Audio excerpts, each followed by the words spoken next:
Good afternoon. Welcome to Citizen AY, the platform where we speak truth to power. This next video, there's a Fulani terrorist. The Fulani terrorist. You can see around his neck he's got guns, several guns. At least I'll count about 3. 1, 2, 3, around his neck.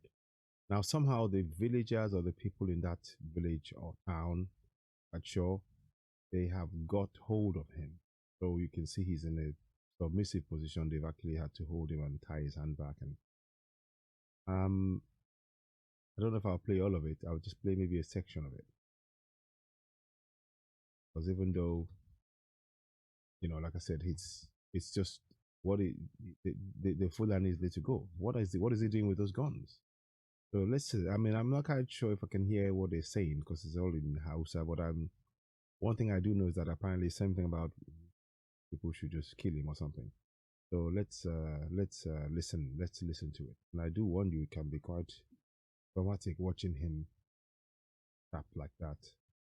But you know, if you're walking around with a gun in a neighborhood, I mean, what are you trying to do? You're trying to harm people walking around with guns, several guns. What are you doing with all that gun? You know, I mean, you're not going to war, and these are communities that you're in. Listen.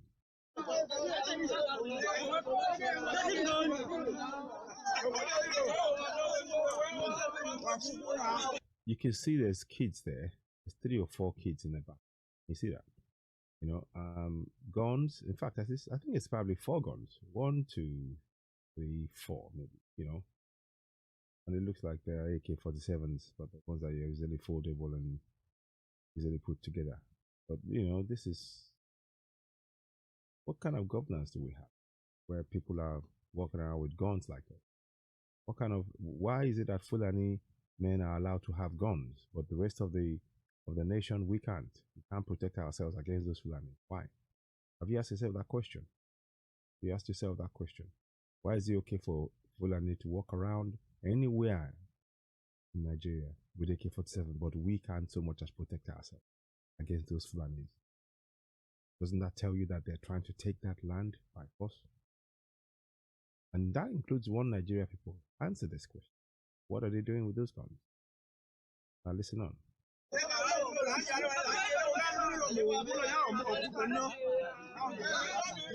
So people are filming him and everything, and they're asking him, they're questioning him.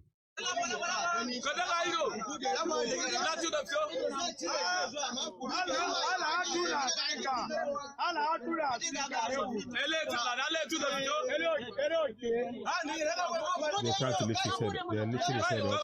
They're trying to lift his head up so they can see his face well. And there's some sort of talk about it. They ask if he wants people to kill him or something.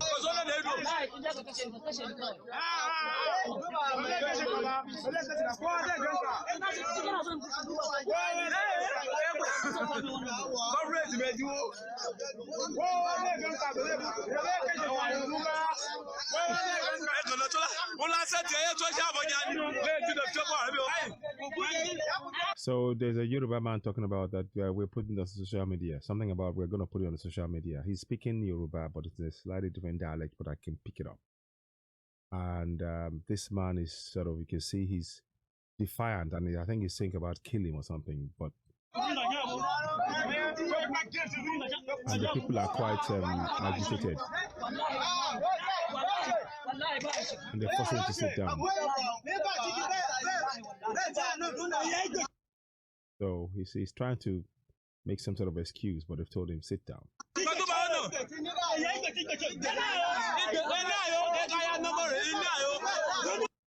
So they're saying we will beat this guy or something like that, you know.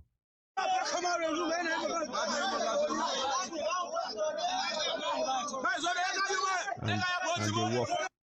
One person had to walk away because I think he was quite angry. And you can see they've got their own guns as well.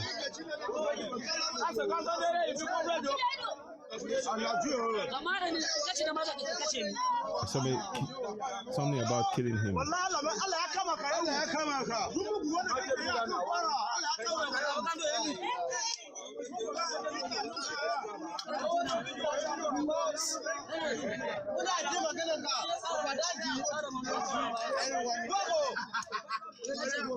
that.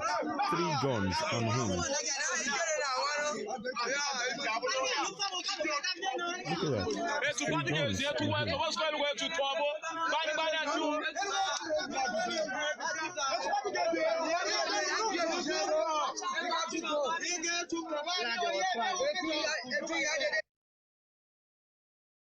So they obviously is being taunted. Now, I don't know how long ago this was, but I'm sure it's fairly recent. But I don't have the exact dates. I'm sure.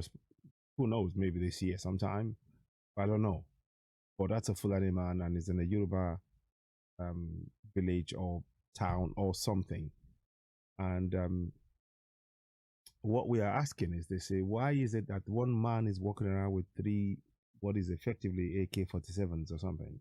It looks like, I mean, because it looks like that. Yeah, one of them there is an AK-47. If you look here, you can see that there's a barrel that is easily, you can flip it round and you can start shooting it. You know, they're very, very easy to put together. Once you know how, you know, with the right training. But like I said, it's just something for us to look at. We need to, if someone, this goes against our constitution. Section 33, let me just check before I say this. I like, you know me and my constitution, I do like to talk about that quite often. But I want to just bring something up that's of interest. You see, that gun that is carrying around is a threat to the constitution, because that gun is actually threatening your right to life under Section 33. You know, every person has a right to life, and no one shall be intentionally deprived of his life. Him walking around with that gun, it's got it above my head here on the broadcast. You can see there, but I'm just going to try and go into it another way and just try and see if there's anything else. But that is a direct threat to Section 33, and this is a threat that the government is supporting actively, because you've had Bala Muhammad and others say, "Oh yes, as a Fulani man, you can protect your cattle." So the protection of the cattle overrides your right to life. Protection of the cattle of the Fulanis now overrides the right to life. Section 33, what I said, yeah. So by the Fulanis being given the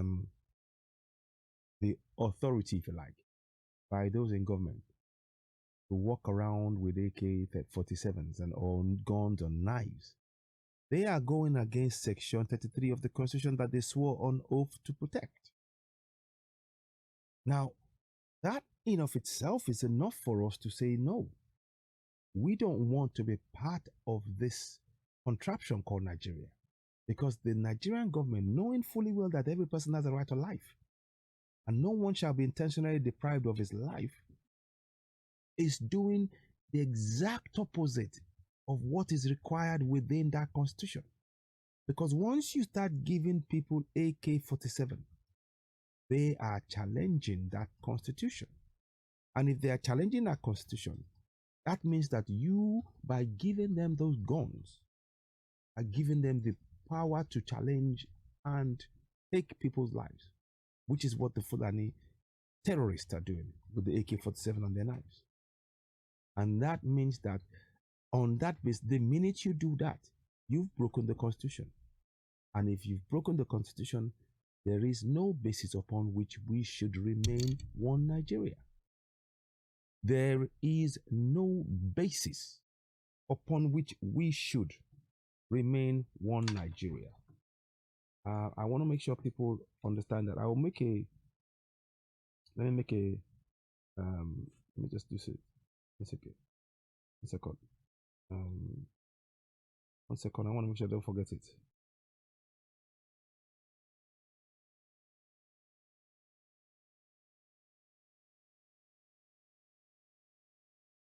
So now I just want to I'm just highlighting this point because it's really, really important to understand that. In section 33 of the Nigerian Constitution, which is above my head, it says every person has a right to life, and no one shall be intentionally deprived of his life. That's what it says in section 33 of the Nigerian Constitution. You can see it right there. But the government supporting Meyetiala, supporting that cattle herders have the right to protect themselves with cattle or their cattle with guns. That goes against section 33. It goes against section 33. And if it goes against section 33, the government of the day, knowing fully well it goes against section 33, and they don't respect that, why should we respect the government or indeed want to be part of a governance that is giving AK-47 to Fulani to walk around and oppress citizens who are not of Fulani origins? Why? You can see now that the flaw, the basis upon which there is one Nigeria is already gone. Because the government, by their own actions of arming Fulani terrorists with guns, has actually taken away one of the central parts of this constitution. They have. They can say they respect the constitution, but their actions speak differently. They support Miyetti Allah. You had Governor Autumn say that. They support Boko Haram.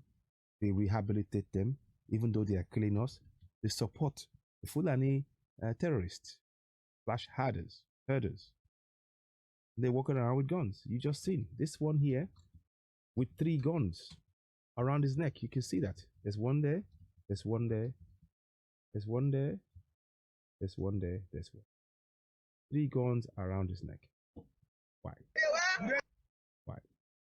Why? So I'm just trying to bring a point here that, yeah, the guy says to kill him and all that. I understand that.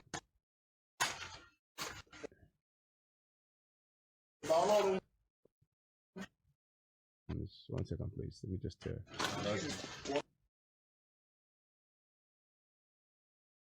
muting that for 1 second. I'm gonna leave that there for a minute. So, anyway, I just thought it was something to look at, and I'm gonna try and word this in a way. The fact that the government supports Fulani herders to walk around with AK-47 actually goes against section 33. Because if you give a Fulani man AK-47, that means they can take a life. And they will say the government gave them the power to do so because they are allowed to carry AK-47. But then everybody should have a right to life. And that life should not, no one shall be intentionally deprived of his life. No one. But that's what the Fulanis are doing. So I'm going to make this statement. I'm going to do this, and you will see it come up now. The Fulani herdsmen / terrorists are intentionally depriving Yorubas, Igbos, and Fulani and Yobos and Middlebeltan of our life, and it goes against section 33 of the Nigerian Constitution. So the Fulani are intentionally depriving. So I'm going to put this down. You will hear it come up. I will see it, and I want to know your thoughts on it. Of our lives. This goes against the Nigerian Constitution.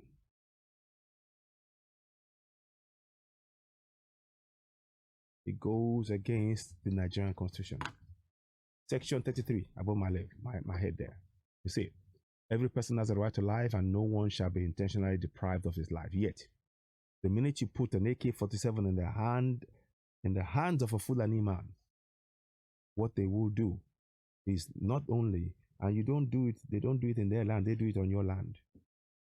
They come and take the space over. The police, the military, the government tells the military to forcibly get the people to accept the Fulani herder with his cattle and the gun around his neck and a knife in their community. And that Fulani now, to try and show power, gets the army to beat up the head of that community in front of the others. That's how they do this. And what's more, they will kill at will and nothing will happen to them.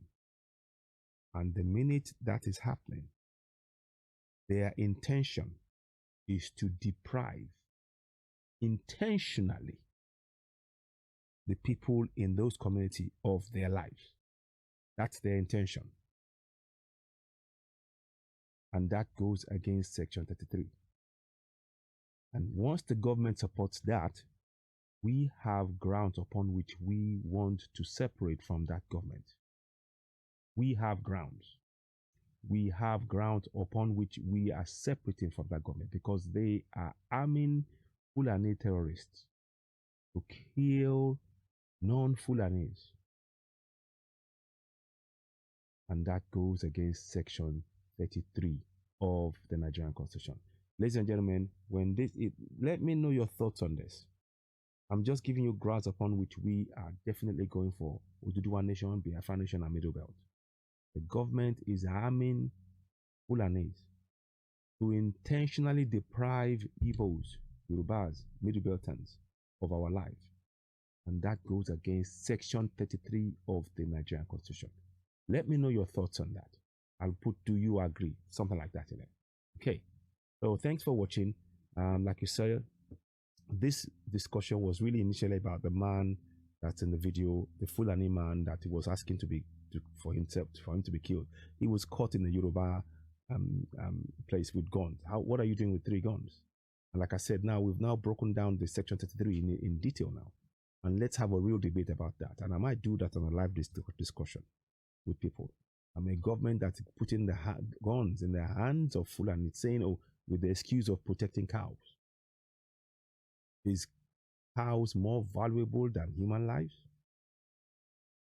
Is that what they're telling us? Because Section 33 does not protect cows. Section 33 protects lives, human lives. If they're now saying, as far as they're concerned, they don't consider Section 33 to be supreme, then we have the rights to go. We need to go. We have the right to separate from people that do not have the same belief system as we do. The same people in the same country, but they refuse to comply with the very constitution that they swore on oath to protect, serve and protect. Ladies and gentlemen, I hope this resonates with you. Let's have a discussion. I'll be leaving the video in the comment section. Please donate to Yoruba Rescue Fund. It is time to build a great Yoruba nation.